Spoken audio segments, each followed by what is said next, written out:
Bonjour Julie Persson. Bonjour. Vous êtes chargée de mission au sein du pôle mer Méditerranée, un pôle créé il y a 10 ans maintenant. Alors la grande nouveauté pour Toulouse et Midi-Pyrénées, c'est que désormais nous avons accès à la mer.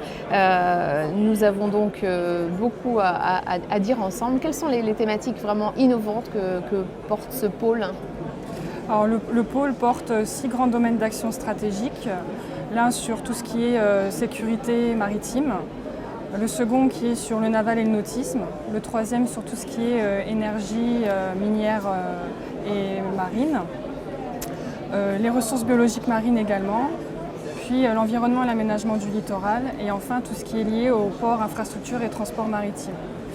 Alors ce qui est plus particulier au sein de ce pôle, c'est que du coup on a des vastes marchés et des différentes filières. On est vraiment sur du pluridisciplinaire. Et l'intérêt, c'est de travailler à la fois sur des filières matures et des filières qui sont plutôt en émergence. Donc sur les filières matures, on va retrouver le naval, le nautisme, la sécurité maritime, tout ce qui est lié, on va dire, plutôt à l'offshore parapétrolier.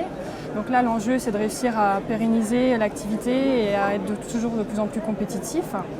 Et puis sur les filières innovantes, émergentes, on va plutôt trouver tout ce qui est lié au génie écologique côtier, qui est une filière donc, de développement de solutions, de restauration des écosystèmes marins dégradés par l'activité humaine sur le littoral, ou encore tout ce qui est lié aux données satellitaires avec donc, le numérique, où nous avons aussi tout ce qui est éolien offshore flottant.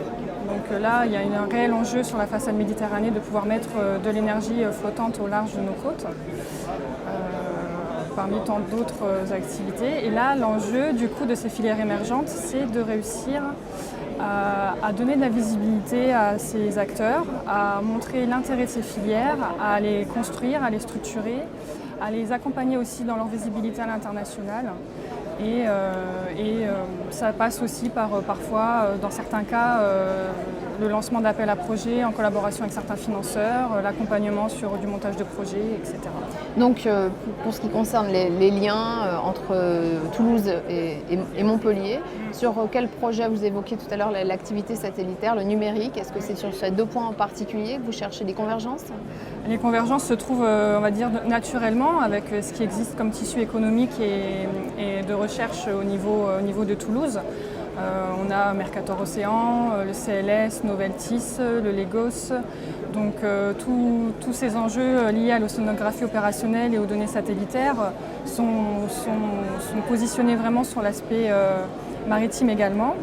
Et dans ce cadre-là, on vient de remporter un booster, le booster Nova, dont Aerospace Valley est le porteur.